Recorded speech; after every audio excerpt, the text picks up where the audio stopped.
बाबा ने क्या आदेश दिया? बेटा तुम वालियो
के बाद 14 शिष्यों को लेकर के गंगा जी पर आ जाते हैं और वहीं तंबुओं को लगा दिया। कहने लगे बेटा रात्रि होने वाली है, सवेरा होगा तो गंगा को पार करेंगे। इधर सवेरा हुआ, गंगा ने देखा कि गोरखनाथ आए हुए हैं, गंगा ने अपना प्रभाव बढ़ा दिया। गोरखनाथ कहने लगे भैया तू भली भांति जानती है हम उस पार जाना चाहते हैं, अपने इस प्रभाव को कुछ थोड़ा कम कर ले। गंगा बोली अरे पागल बाबा, अगर तू पार जाना चाहता है तो अपने एक शिष्य की बलि दे दे मुझे। बाबा बोले मैया ये कैसी बात कर रही है, तो ये पार करने के लिए मुझे शिष्य की बलि देनी पड़ेगी। बोले हाँ बाबा, नहीं तो इतना ही बड़ा तपस्या मिली है तो अपने तपोवन से निकल जा। जैसे ही गंगा की शब्द सुने गोरखनाथ को क्रोध आ जाता है, कमंडल लिया, अपने गुरु सतगुरु मच्छिंद्रनाथ का स्मरण किया और गंगा को कमंडल में भर लिया। जब कमंडल में भर लिया तो गंगा का जो घमंड था चूर चूर हो गया। गिड़गिड़ाने लगी, कहने लगी बाबा हमसे भूल हो गई, आपकी शक्ति को मैंने नहीं पहचान पाया, हे योगी राज मेरी प्रभा को मुक्त कर दीजिए। अगर आपने मेरा प्रभा नहीं छोड़ा तो लाखों करोड़ों जीव जंतु बेमौत मारे जाएंगे, जो जल में रहने वाले जलचर प्राणी हैं व्यर्थ मारे जाएंगे। आज गोरखनाथ ने दया करके पहले तो अपने शिष्यों को पार कराया है, उसके बाद गंगा को अपने कमंडल से मुक्त कर दिया। और जब गंगा को मुक्त किया है, गंगा प्रसन्न हुई, गंगा ने 2 जौ के दाने निकाल करके गोरखनाथ को दे दिए और कहा ले जाओ, वक्त आने पर तुम्हारी काम आएंगे। गंगा को चेताने के बाद, चेतावनी देने के बाद योगी राज गोरखनाथ ने अपने शिष्य अवगढ़ को आदेश दिया बेटा बचना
के बाद हरियाणा प्रांत में आ जाते हैं।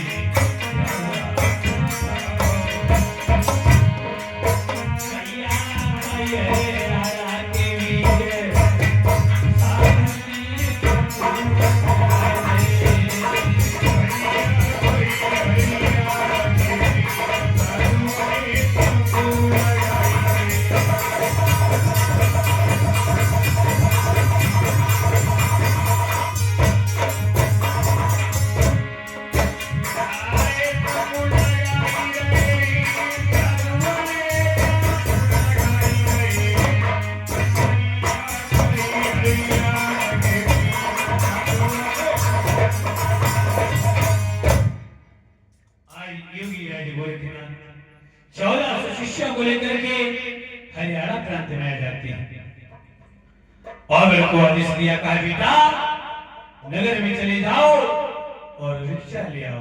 ध्यान रहे दूध की भिक्षा ही कराओ। आज खीर खाने के लिए मन कर रहा है।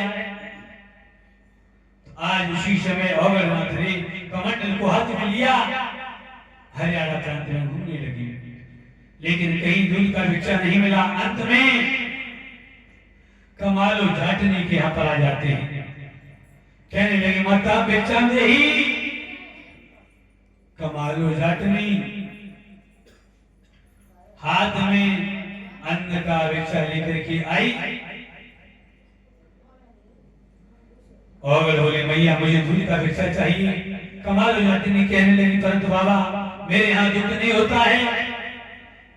बाबा बोले मैया तेरी गोद में जो ये तेरा पुत्र है इसे क्या खिलाती है? बोले इसे तो मैं स्तनपान कराती हूँ। और बोले मैया मैं भी तेरा पुत्र हूँ, मेरे से कमंडल को पकड़ अपने स्तनों से लगा, योगी राज गोरखनाथ के नाम का स्मरण कर मुझे भिक्षा प्राप्त हो जाएगा। आज मैया ने जब ऐसा ही किया तो आज गोरखनाथ की कृपा से मैया के स्तनों से दूध की धारा बहने लगी, कमंडल भर गया, लेकिन प्रवाह बंद नहीं हुआ। कमालो जाटनी रोने लगी, कहने लगी बाबा मुझे बचाओ अन्यथा मेरी मृत्यु हो जाएगी।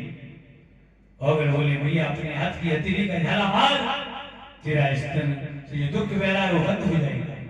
तो आज मैया ने जब ऐसा ही किया है तो दुख का प्रभाव बंद हो गया।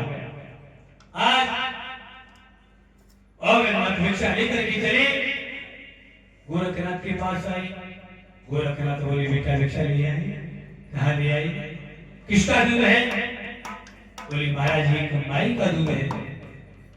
गोरखनाथ बोले बेटा इसके बदले में तुमने सुनाई को क्या दिया है? बोले गुरुदेव मैंने तो कुछ नहीं दिया।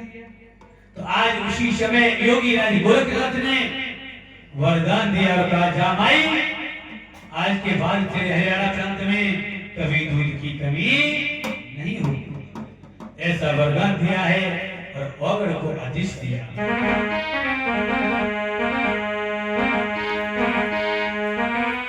बेटा तुम वाले हो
शिष्यों को लेकर के हरियाणा सॉरी गदरीवा के वालों के बगिया में आ जाते हैं। क्या हुआ? जैसे तंबुओं को लगाया है और बोले गुरुजी एक बात समझ में नहीं आई, ये किस जन्म के बदले ले रहे हो हमसे? तो हम मारने के लिए ले आए। अगर मारना है था तो अच्छी तरह मारना होती। ऊपर से सूरज की धूप पड़ रही है और नीचे ये वायु गर्म हो रही है, इस रीता में मारने के लिए लाए यहाँ पर। गोरखनाथ बोले लला, ये तुम्हें जो सूखे पाके पेड़ दिखाई दे रहे हैं ये कोई और नहीं बल्कि नौलख बगिया के वृक्ष हैं जो किसी कारण में सूख गए। इन्हें तो हरा भरा करना है, इसीलिए तो यहाँ तक आए। अगर बोले लग रही गुरुजी तुम तो पागल हो गए, उम्र के साथ साथ बुद्धि भी ढल गई है, मारने के लिए क्यों ले आए? ये पता कैसे हरे भरे होंगे? गोरख बोले लला तुम चिंता मत करो, ये बात तब तक हरा भरा नहीं होगा। लला सुना मेरी बात, अगर समझ आए कि बोले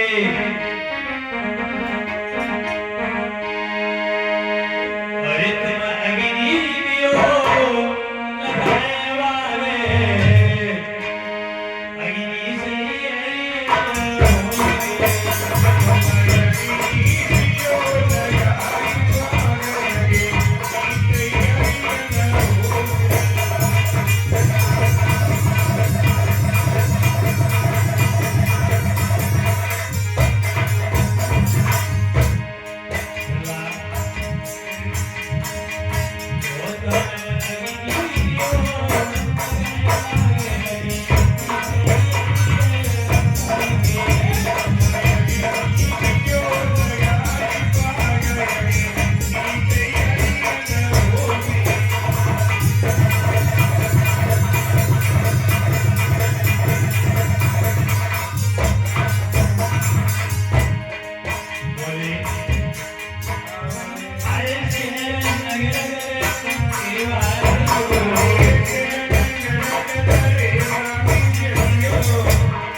ये वाले तब तक हरा भरा नहीं हो सकता है, ऐसा कर धुनी लगाओ।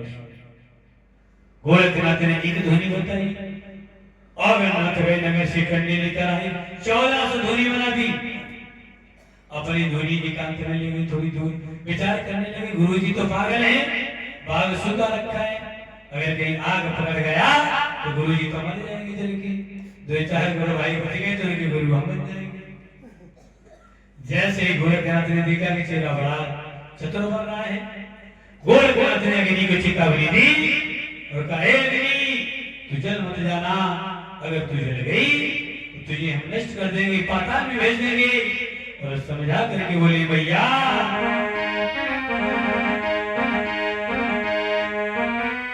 जननी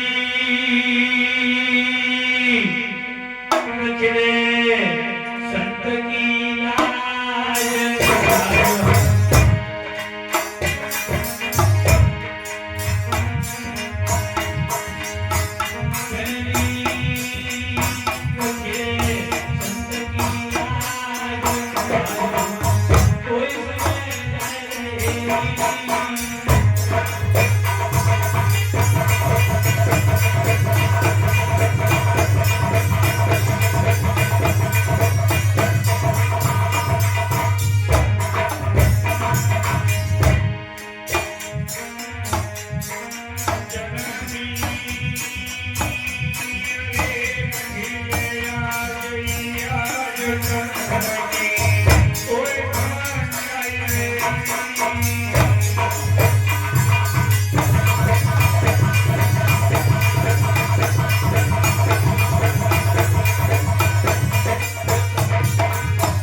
के काम शक्ति से नहीं चलता है, वहाँ भक्ति काम आती है।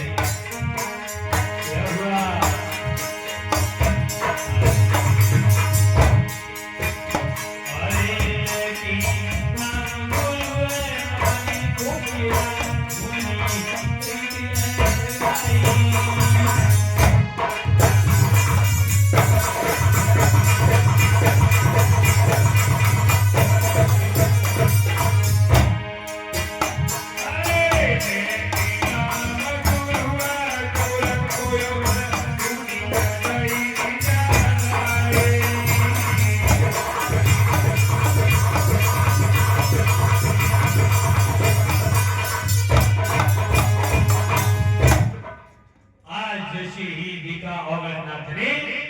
मेरी शक्ति यहाँ पर काम नहीं आ रही, गुरु जी की चरण पकड़ लिए और जब चरण पकड़ लिए गुरु जी को दया आ गई, क्योंकि बताया जाता है जिस जगह शक्ति काम नहीं आती है उस जगह भक्ति काम आती है। गोरखनाथ को जब दया आ गई तो उन्होंने क्या किया,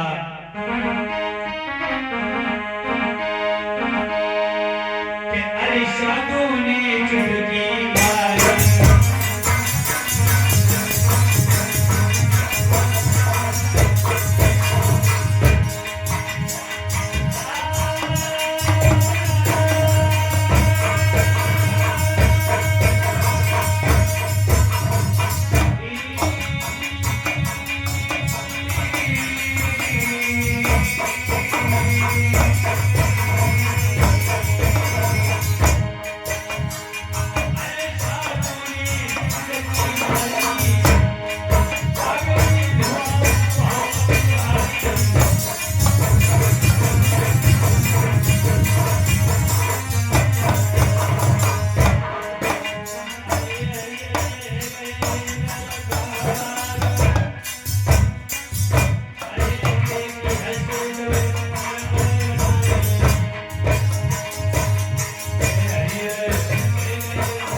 जैसे गोरखनाथ ने चुटकी को बजाया, ढोलक बजिया हरी भरी हो गई, कोयल पुकारी मारने लगी, भावे उन पर अपनी गुंजाहट करने लगी, पुष्प खिलने लगे, बड़ा सुंदर नजारा है।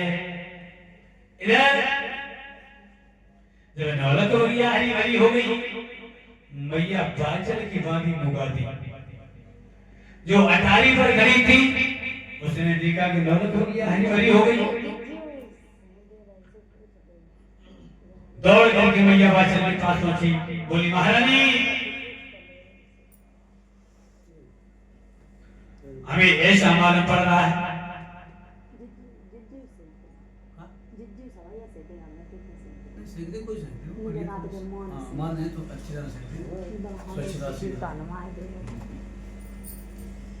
आज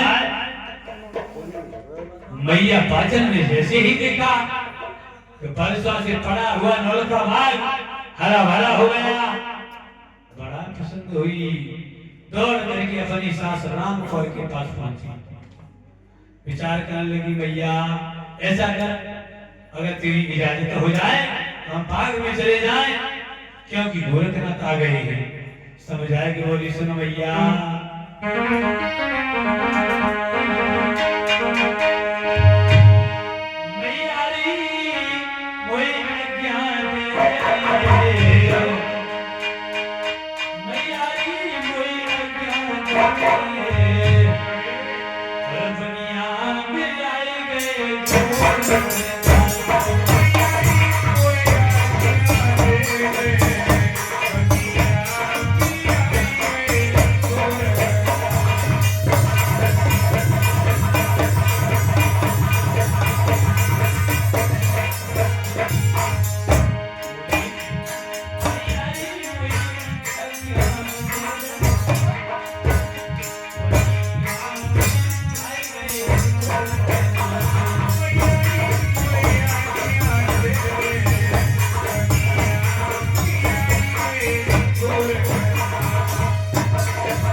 ये वज्र मैया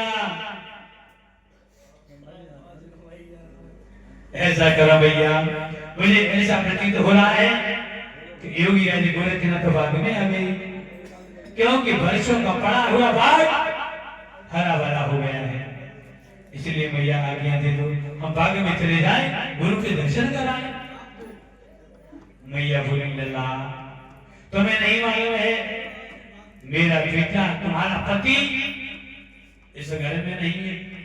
अकेली जाओगे तो लोग नाना प्रकार के लांछन लगाएंगे, इसलिए ऐसा करो, सारे नगर में ढिढोरा बजवा दो कि जो भी संत आएगा सबसे पहले उसे भिक्षा राज दरबार से दिया जाएगा। अगर किसी ने आज्ञा की अवहेलना की तो उसे मृत्यु दंड मिलेगा। आज ऐसा ही ढिढोरा बजवा दिया है। इधर जब बाग हरा भरा हो गया, कुआं में पानी आ गया। योगी राज गोरखनाथ ने औगड़ को बुलाया और समझाकर कहा, बेटा नगर में चले जाओ और भिक्षा ले आओ। और ध्यान रहे, भिक्षा कहां से नहीं लाना है वो बात सुन लीजिए।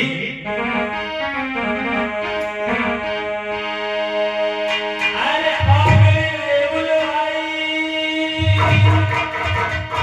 कहीं समझाई बजाइयो और के हाथ से भिक्षा मंगवे।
कमंडल हाथ में लिया, नगर के लिए निकल पड़े।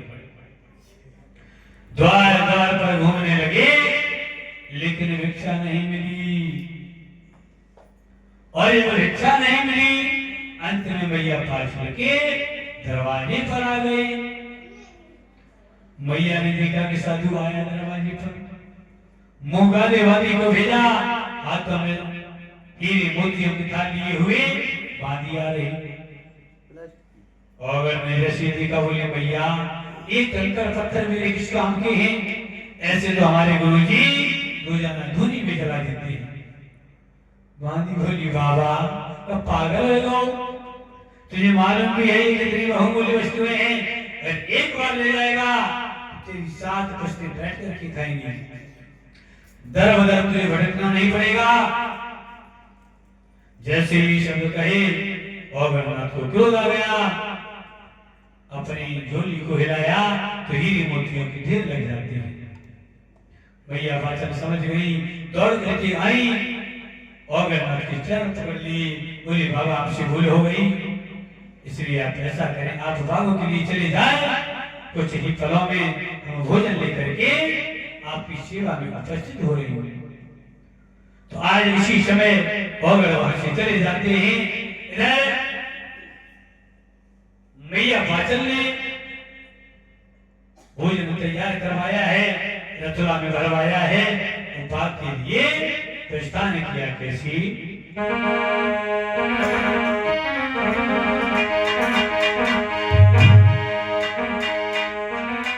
भैया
मैया पाचल जो थी भोजन तैयार करने के बाद नौलख बगिया के भी प्रस्थान करती है।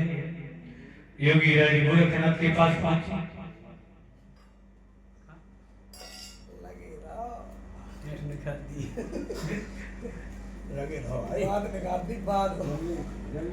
चरगी आई तो ज्यादा आज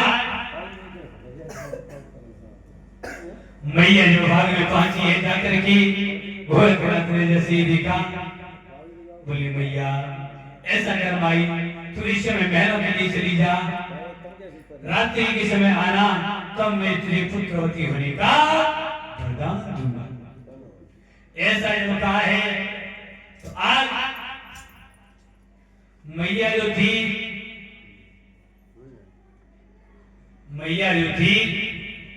बोली वाली मैया बेचारी वहां से चली आई और मैया बेचारी ऐसी इसके अंदर बिल्कुल निश्चल निष्कपट उसने आकर सारा हाल अपनी छोटी बहन काजल को बता दिया कि आज गुरु जी ने मुझे भगिया ने बुलाया है, रात्रि के समय मुझे पुत्रवती होने का वरदान देंगे। काजल के मन में तो विचार आने लगे, अगर मेरी गोरख ने वरदान दे दिया मेरी बहन की संतान हो गई तो हम तो बाजी के बाजी रह जाएंगे, क्या करें? कोई योजना बनानी चाहिए। झूठे मगरमच्छ की आंसू आती हुई गई, कहने लगी बहना मेरी वस्त्र गीले हो गए, कृपया करके मुझे अपनी वस्त्र दे दो ताकि हम भोले बाबा के दर्शन कर सकें। और समझ आए कि बोली बहना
छोटी बहन को दे दी। काजल के मन में कपट था, वस्त्रों को धारण किया। गोरखनाथ की सेवा में 5वें संध्या काल में गोरख बाबा बोले भैया तो ये इतना भी देर नहीं हुआ, मैंने रात्रि में आने के लिए कहा था। काजल कपट भरी शब्दों बोली गुरुदेव मैंने विचार किया कि आपको फल तो देना ही है, जैसा रात में दोगी वैसा अभी दे दूं। गोरखनाथ के मन में विचार है बात तो सही है। उन्होंने भी गंगा मैया के द्वारा दिए हुए 2 जौ के दाने जो थे वही काजल को पकड़ा दिए और कहा जा माई तेरे 2 पुत्र जन्म लेंगे जिनके नाम अर्जुन और सर्जन पड़ेंगे।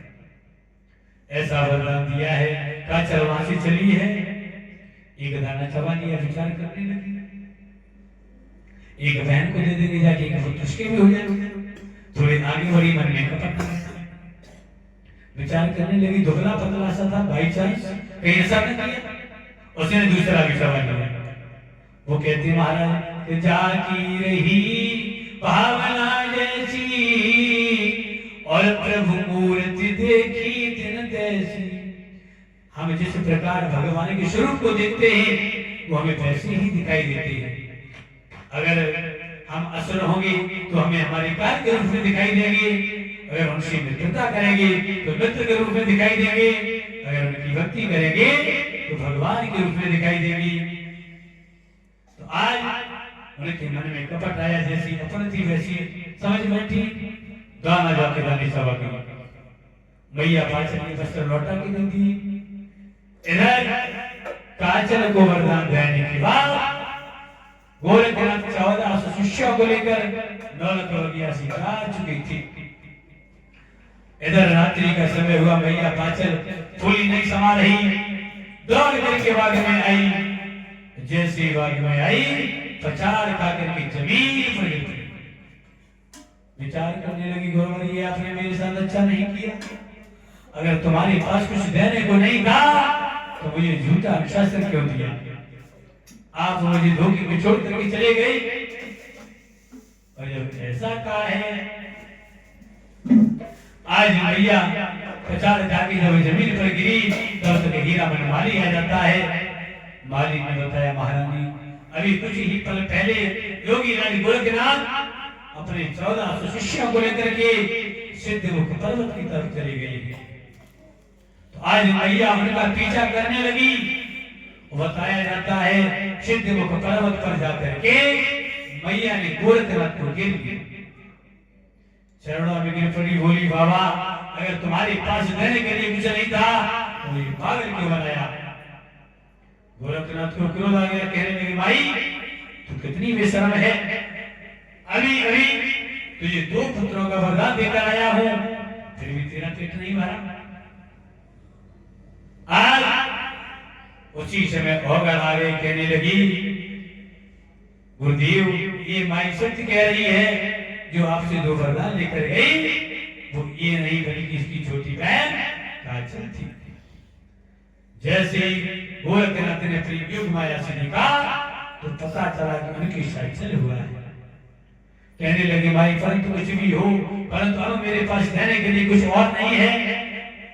मैया बोली बाबा तुम्हारे पास नहीं होगा, परंतु मेरे पास देने के लिए मेरे प्राण हैं, वो इसी क्षण आपके चरणों में निछावर कर दिया।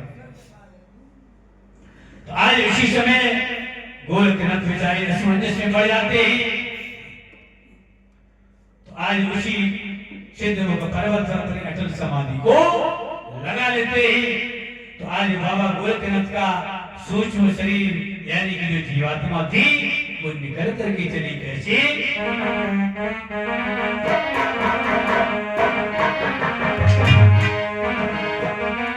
भैया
Yeah.